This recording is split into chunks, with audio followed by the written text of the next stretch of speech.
Halo semuanya, saat ini kita akan membahas tentang dari boros ke hemat.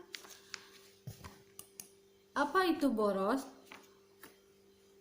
Boros merupakan sebuah gaya hidup yang gemar berlebih-lebihan dalam menggunakan harta, uang, maupun sumber daya yang ada demi kesenangan saja. Boros juga bisa didefinisikan sebagai suatu perbuatan, ucapan, atau tingkah laku manusia yang melebihi batas kewajaran atau keperluan. Kita cek ini boros versus hemat.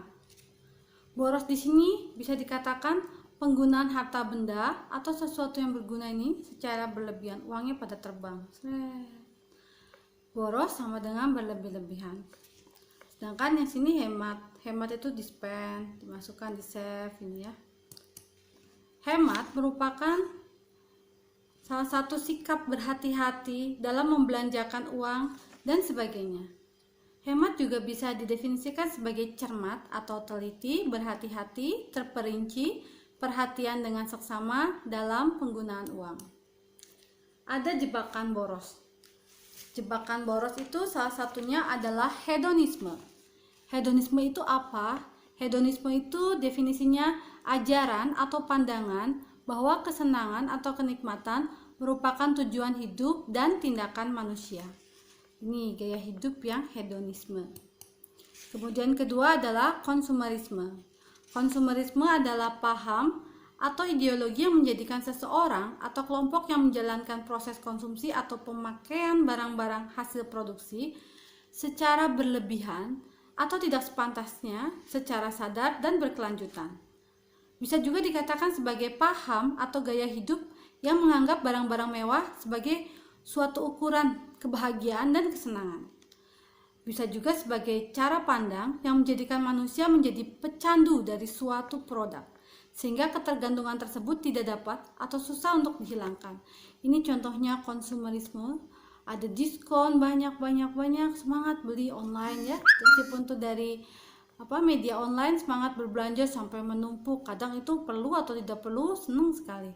Kemudian juga bersama teman-teman ke mall yang offline, toko offline, pergi ke mall belanja atau shopping bersama teman-teman, jadi tanpa disadari malah tambah banyak karena menyenangkan suasananya. Akhirnya berbelanja yang tidak terlalu perlu, jadi kecanduan sama satu produk dibeli banyak sekali.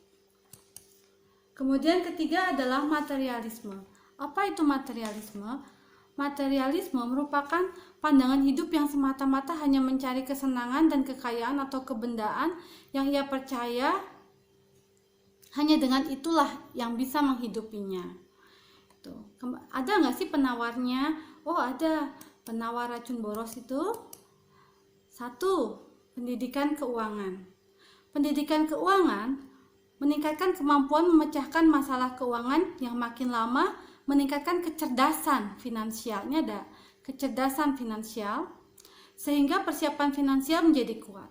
Pendidikan menggantikan rasa takut sehingga bisa keluar dari kekacauan yang terjadi di dunia finansial. Pendidikan keuangan ini ada titik banyak sekali. Kita bisa lihat ada evaluasi dalam pendidikan keuangan. Kemudian kedua, memiliki insting cara pengelolaan dengan cara pengelolaan keuangan. Ada 3 gambar di sini. Semua orang, gambar ini kan masalah ya. Semua orang mempunyai masalah keuangan. Jika Anda ingin menciptakan sebuah kekayaan bertumbuh, pecahkan masalah itu. Mengidentifikasi masalah akan menciptakan kesempatan untuk menemukan solusi. Kebocoran kecil, nih gambar pertama, kebocoran kecil dan halus dapat menenggelamkan kapal yang besar. Dan yang kedua ini, ombak besar dapat menghancurkan sama baiknya. Demikian pula yang nomor 3 ini, kelebihan muatan dapat membuat kapal terguling dan tenggelam sia-sia.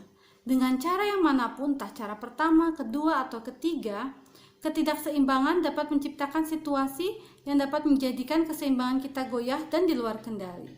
Kekayaan sama dengan energi. Jika Anda dapat mengendalikan energi Anda mempunyai kesempatan bagus untuk menciptakan dan mengendalikan kekayaan Anda sendiri. Kemudian yang ketiga adalah berani jujur dengan menjadi diri sendiri.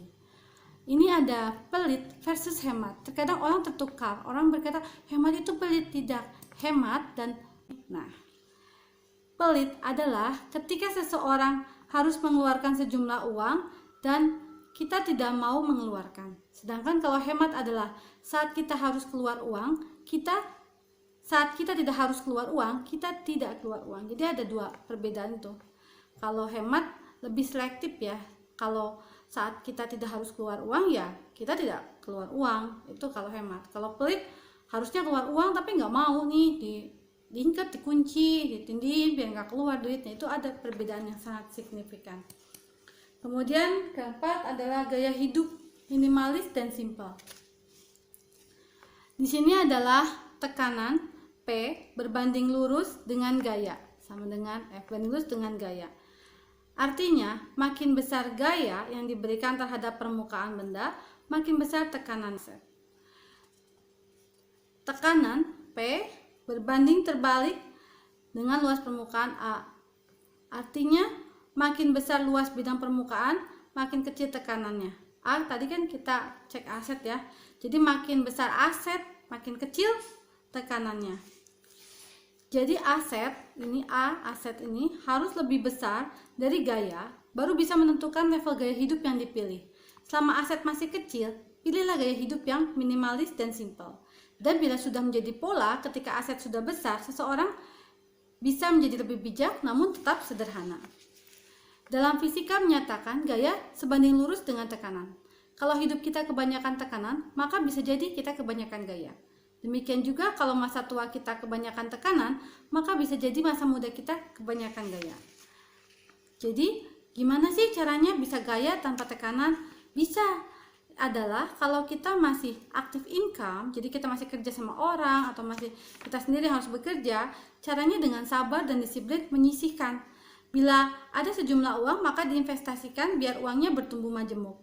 Ketika pasif income-nya sudah lebih besar dari gaya hidup yang Anda inginkan, maka silahkan Anda bergaya tanpa tekanan. Hanya itu solusinya. Kalau tidak, ini jadi berat nih. Tekanannya jadi berat. Sekian dan terima kasih. Mohon maaf tadi ada banyak kekurangan, tapi ini adalah salah satu pembelajaran bersama. Terima kasih sudah bisa share. Jangan lupa klik share and subscribe ya. Terima kasih.